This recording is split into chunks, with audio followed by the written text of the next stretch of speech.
Joining me today is Morgan. Welcome to the podcast. Hey guys, it's me again. This week, we know BTS released a Make It Right remix, this time with Lauv, and he sang instead of the vocal line on the first part of the song. Did you listen to the song? Yes, I did listen to the song. Okay. It showed up on my YouTube. I clicked on it. Yes. It wasn't that much different, but... It had a song and a video. The video, I remember it had like some cartoon parts and some concert footage of BTS. It didn't have Lauv in it for some reason. I don't know how they decided that, but I would just watch the video once, so I don't really remember. But basically, Lauv replaced BTS, the vocal line in like the first half of the song, and then the rap part of the song was the same thing. So it was just replacing him. He replaced the parts in the beginning. Right. There was a guy who wasn't good at singing. Oh, and Lauv, if you... What is Lauv? Is he a DJ? Is he one of those DJs? It sounds like a DJ. He's one of those... I have no idea. He's one of those, like, I guess, crooners or a guy. He does ballads. Oh, okay. I'm sorry. I totally misunderstood. His songs... if you know I Like Me Better, he did that song, and he also did I like that song. That's right. Paris in the Rain. Don't know that song. Okay, those are the two songs I know of his that he did. So that's the kind of singer he is. He's kind of like He's an actual singer. A vocal, yeah, a singer. Okay, I wish I didn't say he was a bad singer. But, well, I mean, when you're used to BTS singing it, I guess you'd interpret it. Other singers as bad if they're trying to do... What was the point of it anyway? Because it's just another singer singing it. I personally prefer the... Did they change some lyrics to English? Is that what they did? I prefer the original. I think he changed some of the lyrics, and his version had different lyrics. I don't remember, because I don't usually like look up what the lyrics are. When did he sing some of the Korean lyrics? I didn't compare, but I think he changed some of the lyrics. But I personally prefer the original. But I can see why they would do that, because they want crossover fans. Like if there's like Lauv fans and they're like, oh, who's BTS? And then they go and see who BTS is. Who the hell says who's BTS at this point? I mean, let's be real. At this point, more people are going to say, who the hell is Lauv? Right? That's what I said. I don't know. It's hard to tell, because I feel like, okay, the West Coast, they definitely know who BTS is. But in their, in LA and in California, they know who BTS is. I don't know if like the rest of the country is aware. Well, sure. Maybe in the heart of Texas, they don't necessarily... Actually, that's not even true. I'm sure there are a lot of BTS fans in Houston. But maybe in Minnesota, there are not a lot of BTS fans. I don't even know if that's true. I'm just throwing stuff out there. But I don't think those people are going to be huge Lauv fans. Right? Isn't there a significant overlap? It's like American pop music, K-pop music. It's a pretty good overlap in any case. So I don't understand that logic. I think you're pretty much getting the same type of people, except at this point, BTS is bigger than I'm comfortable saying BTS is bigger than Lauv. I don't know how to pronounce the thing. I don't know what the person looks like. Yeah, I don't know if it's Lauv or Lauv. Yeah, let's just yeah. I'm not 100% I'm sure BTS is on bigger. that. So I don't think they're getting any crossover exposure, and I don't even think that was their goal. I think maybe they just wanted to work with them. Yeah, I think they like to work with people who are genuine and they're interested in what they're doing. They're actual fans of their music. They definitely reach out to people, like reach out to them on social media. So I think, and that's definitely a smart thing to do. Like if you reach out to BTS and then they want to work with you, that's a very smart thing to do. It is. If some people, I don't know, a lot of artists don't seem to know that, but some do. So then they take advantage of that. No, well, do you think BTS just works with anybody who says they want to work with them, or are they picky at this point? I think they might be selective. I'm not sure, but there's some people mention them on social media, and I don't know if that means they want to work with them or they are already working with them, and so now they're mentioning each other on social media. Oh, okay. Too bad. Okay. This is like I'm looking forward to a BTS Kanye West collaboration. BTS X Kanye West. That's how they write collabs now. It will have to be about Christian gospel. Well, yeah, maybe if they have that in common, then there you go. That's an easy thing to. Well, they better have it in common, because that's apparently all Kanye West does now. He just does Christian stuff. I don't know if you know that. Right. He has his Sunday service, and his new album seems to be all gospel. So that's very interesting. He's very, very, very into that right now. I don't know if We'll see how long it lasts. BTS will go that route. Well, do we know if they're Christian or not? I mean, there's a lot of Christians in Korea. Well, we don't know there. I mean, yeah, the country seems to be Christian. I don't know if they are personally. I don't know a lot about their religious beliefs. Okay, so anyway, it's a pretty good rendition of it, but it's very similar. Yeah. Here's my issue with it though. Did we need to make more money for Ed Sheeran? Oh, because that's as he wrote it. Yeah, well, he's one of the writers, and I think they added it's Ed Sheeran plus BTS plus multiple producers.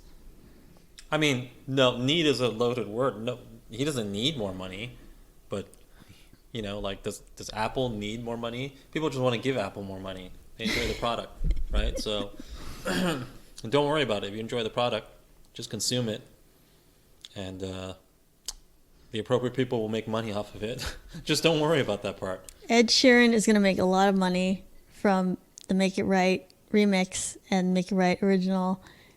He makes a lot of money from songwriting and touring and. I don't want to segue. It will take an hour to segue about how much I hate Ed Sheeran. I don't even want to go into why, but yeah, I'm okay with him making money. He wrote the song. He deserves the money. This is how intellectual property rights. He was very smart to send a song to BTS, and it's like, hey, let's work together. Right. That was very smart of him as a songwriter. Not everybody He deserves the money. knows. Oh, send a song to BTS, and then they'll work with you, or maybe they won't, but at least try. Well, apparently he knew. It's a good song too. Yeah, it was very good. So I think that was a good move for him. Yeah. I found that, you know how with TXT they had Cat and Dog, and then they released like an English version later. Mm-hmm. But I feel like, okay, I understand what they were saying in the English one, but I still prefer the Korean one. That's how I feel with the Make It Right. Well, right. I mean, if you hear one version first, you generally prefer that one. Yeah, whichever one you hear first, that's the one that gets imprinted in your brain. That's right. what you get used to. I read somewhere, and I can't cite it because I've been drinking. I couldn't cite it regardless of that. But this paper once said that the reason why we like music is because it conforms to pre-expected patterns in our brain. So like when we know a song and we know how the next lyric, the next melody, etc., and the song plays and it conforms to that, it activates some sort of reward center in our brain or pleasure center in our brain, something like that. I don't know. You can Google the paper, but it's somebody had a theory that that's why we enjoy music. I'm not sure that's correct, but apparently if you can anticipate what is going to happen in a song, and of course if a song is catchy, you can. I think a catchy song just means it's easier for you to anticipate what comes next, right? And then somehow this activates some sort of pleasure center in the human brain, and this is why, or I'm not sure this is why, but they speculate this is why a series of random jarring notes is not pleasant to listen to, right? Because you no matter how many times you listen to it, you can't really anticipate what notes are coming next. But if it's a catchy melody, well, because you remember the pattern. And pattern recognition and whatever, it activates some sort of reward center or pleasure center in the brain. And that is why you enjoy music, at least according to this one paper, which I can't cite because I don't remember it. But you just have to take my word for it. It exists somewhere, and you may not even believe it, but it's what I read. It sounds halfway correct. Mm-hmm. Yeah, this is why I'm not so worried about like robots taking over everything and computers, because only humans can do creative things. Like I don't believe that's true. I don't think computers can write a song like that humans will like. I don't think that's true. You think they can? I think they can. You think they can just follow patterns that have happened already? Yes. And we have only recently had, this is breaking news, only recently did Google reveal that they've created a quantum computer. Well, maybe not a whole computer, but they've created a machine that was able to at least do one function using quantum computing. And I don't know if you understand quantum computing. I don't really want to get into it, but just the gist of it is this computer is able to do something in 200 seconds that current supercomputers would take 10,000 years to do. So I just imagine that given the correct algorithms, given the correct parameters, a quantum computer could create something that you would interpret as creativity. Now, whether you think that is authentic creativity or not, I don't know. But if it walks like a duck, and quacks like a duck, we may just interpret it as just creativity, right? And let's be honest, there's a lot of music right now that doesn't even feel that creative. It seems rather derivative. So I'm pretty sure that a quantum computer, at least the kind they're talking about, could probably create music that would, pass IP laws. Like it would be considered original according to IP laws, but also be interpreted by human beings as creative. Now, whether you think that there was actual creativity that happened and it was just a computer, I don't know. Some people would just argue that the human brain is a computer, but these are more philosophical questions. But I think that a computer can make a song, an original song. And that I guarantee you that a computer will make an original song in our lifetimes that people like. That is not just a random string of jarring notes. I think it'll happen. That's good. That might be way in the future. That computers will replace Ed Sheeran and the people that write the BTS songs. I'd rather a computer make that money than Ed Sheeran. A Korean robot or American robot. Well, the nationality doesn't matter. Did you see that movie yesterday? I know you saw it. I saw that movie. Yes. Okay, so there was this movie yesterday. It's not a great movie, but that's not the point. The point is Ed Sheeran is in it.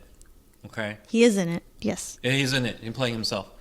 And there's some part where, is this a spoiler? Anyway, there's an Indian guy who knows all the Beatles catalog, and even though everybody else in the world forgot it, and he's taking advantage of that. And then Ed Sheeran, at some point, he challenges him to like a best songwriter not on Earth, man, just a best songwriter contest. Yeah. Where they go write a song, and you write a song. You have to write a song on the spot. Right, in 10 minutes, and then if your song is better than mine, then you're a better songwriter, right? Anyway, the Indian guy wins, of course, because he has access to the Beatles catalog. This is a very unfair advantage. Yes.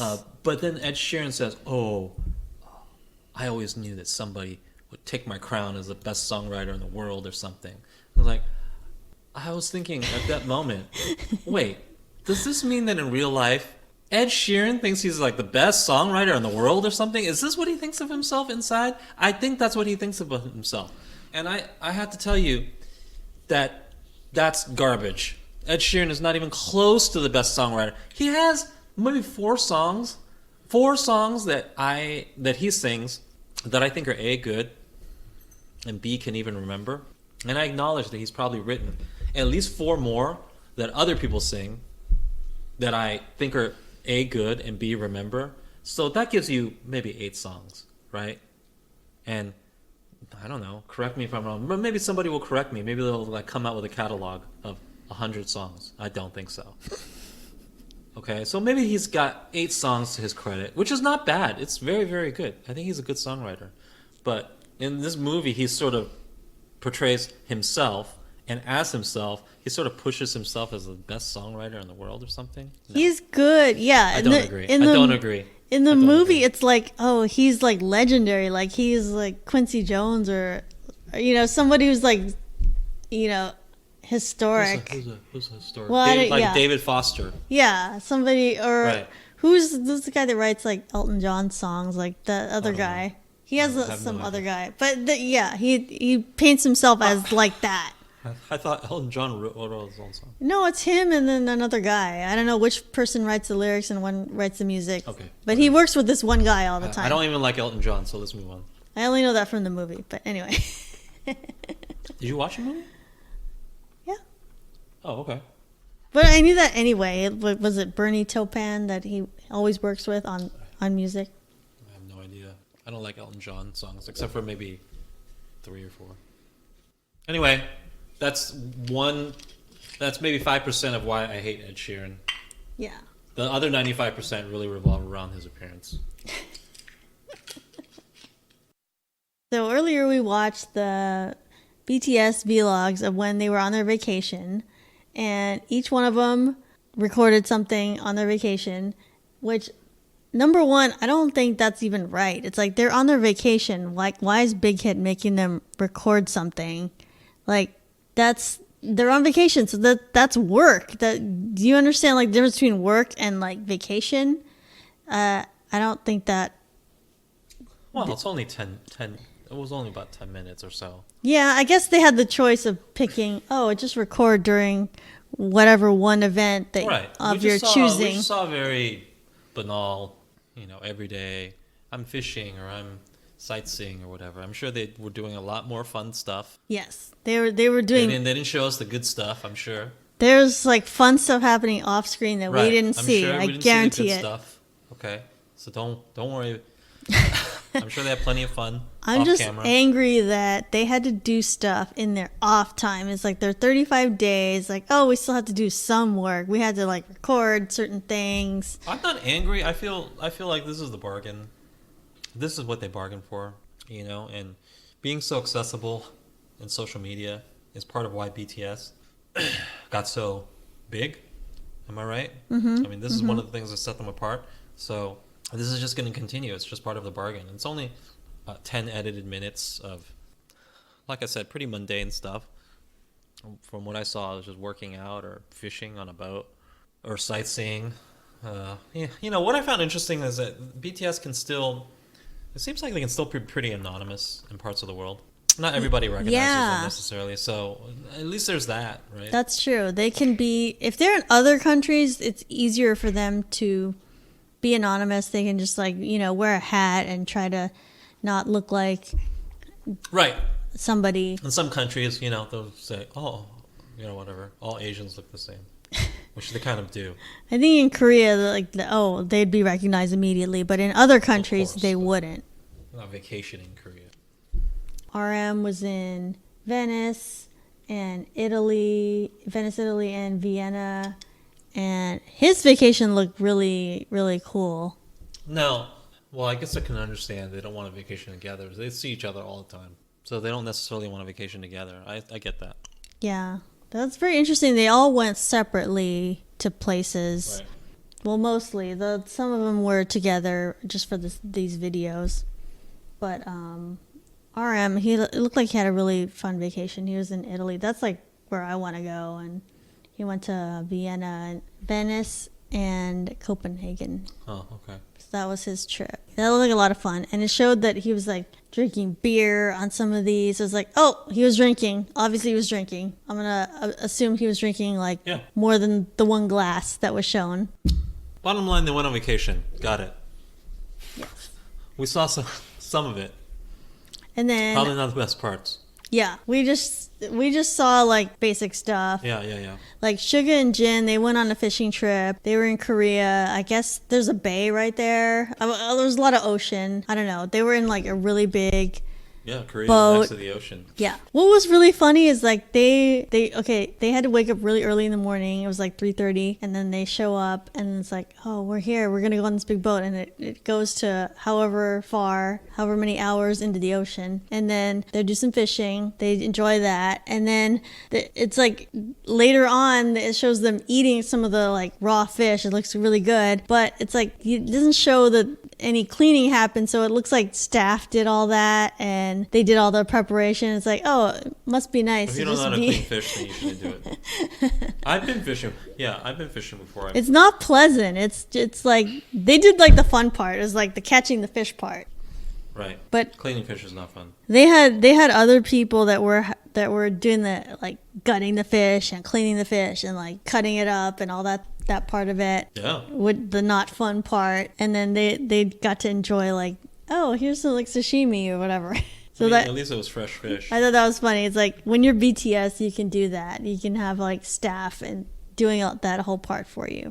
And then looks like V, he just hung out with his friends. He went to an internet cafe, and some of his friends, I don't know who they are, but apparently they're famous people also. They're like actors or other singers or something. And he hung out with his dog, who's well known by BTS fans. So that was good that they showed the dog, Yeontan. And Jimin went to Paris and Hawaii. He had a really good video, even though it was short. It was only a few minutes. The way he edited it, it was similar to Jungkook's GCFs. If you've seen those on YouTube, it was like similar to that. It was like had music in the background and had like, oh, here's like a short summary of where I went. Jungkook's video was mostly him working out, so I guess that's what he did on vacation, or that's what he wants to show us. It probably means he's hiding a lot. Maybe there was a whole story about how he went to like a tattoo shop and got tattoos and was hanging out with some girl and all this stuff. I don't know what out of that was true or not, but that was not on his video, so that was a whole separate thing. Well, do you think that's normal to like wear like a sweatshirt and sweatpants like for a workout? Yes, or is it, like, absolutely it's normal. Is it cold in Korea? It's not weird to wear a sweatshirt and sweatpants. It's not weird at all. Really? No, it's not. That's the part that I thought was weird. I was like, is it cold in that gym? Because you get hot while working out. That's what I thought. I don't think it's weird at all. I just interpreted it as he didn't really want to show you much about his personal life, so he showed you a workout. And do you think he normally wears like a huge sweatshirt while working out?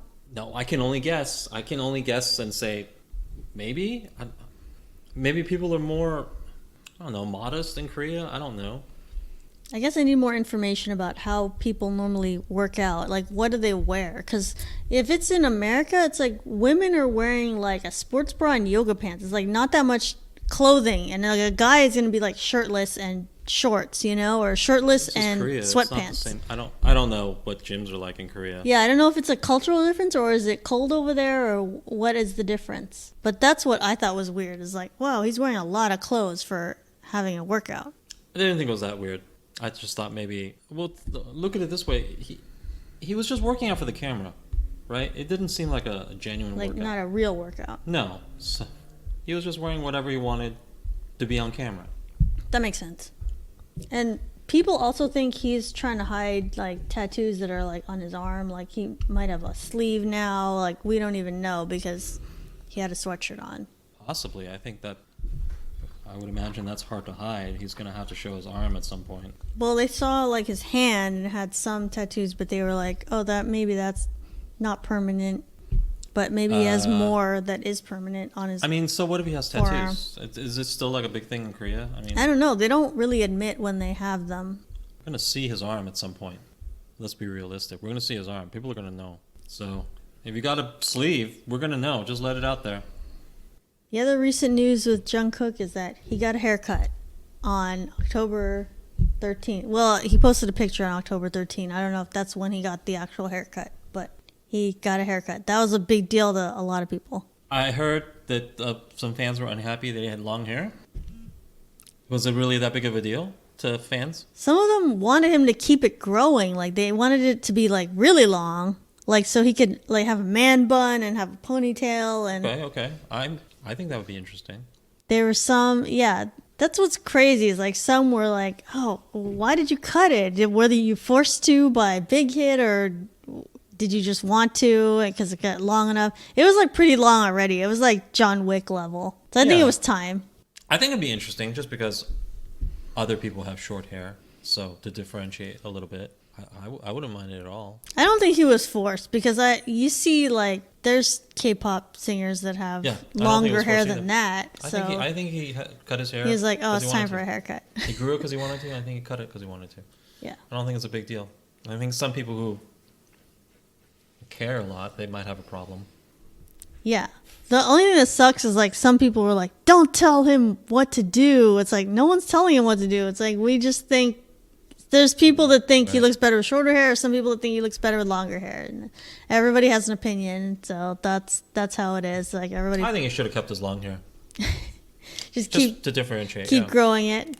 Yeah, just to be different. Yeah, I can't name that many K-pop people that have really long hair, like longer than what the average person has. Yeah, I think that would be awesome. I don't know that many. So that would have been interesting. Well, it's a moot point. His hair was cut. Yeah, he made the choice. So there's Super M got #1 on Billboard with their release. And a lot of people are not happy about that because they think they got it because of bundling. Yes, they did. That's correct. I read about this. They got it because of bundling. So? And I don't know if that's necessarily a negative thing. If you don't know, bundling is like when you buy something like a sweatshirt or a t-shirt or whatever it is, and it comes with an album, and so then that counts as an album sale. Right. And it may not even cost more because of the album. Maybe it just is added on just for the sale. It's just pad sales, correct? Yeah, and I don't even really have anything against it. I mean, if you're gonna buy merch, you must like the band, so that's almost like. I mean, merch is so overpriced, is marked up. Yeah. About the price of an album anyway, so I don't care, and I think that the people who do care, their passion comes from a very weird place, which is that they just don't like that Super M gets credit for sales, or this somehow takes away from my favorite group because this group gets sales. It just I can't relate to that thinking at all. It doesn't take away from your favorite group. Who cares? Your favorite group is still your favorite group. They make good music. You like it. They get their sales. Super M gets a bunch of padded sales. How does that impact anything? As far as I can see, it doesn't impact anything. Maybe they might get maybe TV appearances that you think your favorite group gets, and we're getting into the territory of stans and their twisted thinking, which I don't totally understand. But it's like one group's success will take away from my group's success. Is sort of what I'm getting from this. I don't understand that thinking at all, because it's number one, there's no basis for it in fact, and number two, it's just weird to think that way. Mm-hmm. There's just groups that you like. Mm-hmm. That's it. If Super M gets a bunch of padded sales, what difference does it make at all? Yeah, it's just a strategy. Right. They show up on the quote-unquote charts, and nobody knows what charts are what. Do you even know the 10 different Billboard charts and what they mean? No, nobody cares. Yeah, I don't keep track of who's #1 or who sold this many, or so it doesn't matter. How many are from bundles.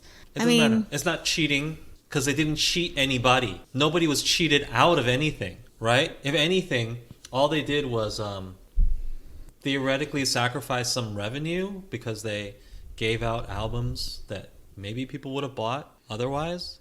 I don't know. They're not cheating anybody out of anything. So who cares? Right? It's not like your team didn't win the Super Bowl because so-and-so did this. Nothing Super M did took away from anything your favorite group has or will get. I can almost, and maybe I'm wrong. So maybe somebody can point to me where them bundling stuff and getting quote-unquote fake sales will actively take away from another artist, but I don't see it. I don't see how that works. Will they take away the honor of selling a lot? Who cares? Yeah. They didn't even sell that much. It's not like they're taking away the #1 spot of all time or something from somebody, right? Yeah. And there's different types of fans. There's fans that buy merch. There's fans that don't buy merch. Like, I've never once bought merch. And there's fans that buy... That's not true. Didn't you buy the BTS light? Well, yeah, I bought the light stick. That's merch. Well, I don't count that because that was like at the venue, so that it's not like buying stuff online and stuff. I mean, I think it's technically merch. Yeah. Okay. And then bundles they're not the first ones to do that. Like there's artists that do that. It's like the artists that care about records are gonna put bundles out there. But is this a real controversy, or is it just like 5 people talking on Twitter? No, there's some people don't think it's deserved that their Super M was number one. But by some, do you mean 5 people talking on Twitter, or do you mean a lot of people talking on Twitter? I don't know. I don't have a gauge on that. Because a lot of these things are just a few people are saying it on Twitter. Yeah, and it's like I don't buy albums. I don't buy digital albums or physical albums. Like I just don't have a use for any of that because I have Spotify. So I don't have any reason to buy an album. But I own Taylor Swift albums because if you buy tickets, it's like, oh, it comes with an album. It's like, well, I didn't really want the album. I just wanted the tickets. Right. And okay, I'll get that as a result. So sometimes they do that as a strategy, and it's just for the purpose of getting to the top of record sales. And some artists care about that. They do. There's a lot of them care about that. I doubt Super M cares about it. I'm sure it's just the company. I think, the company was trying to get to number one. That's fine. They just want something to, write. Yeah. To publicize their group, get them on the Ellen DeGeneres show, things like that. I have no problem with that. Because people who think it's quote-unquote cheating implies that you cheated somebody out of something.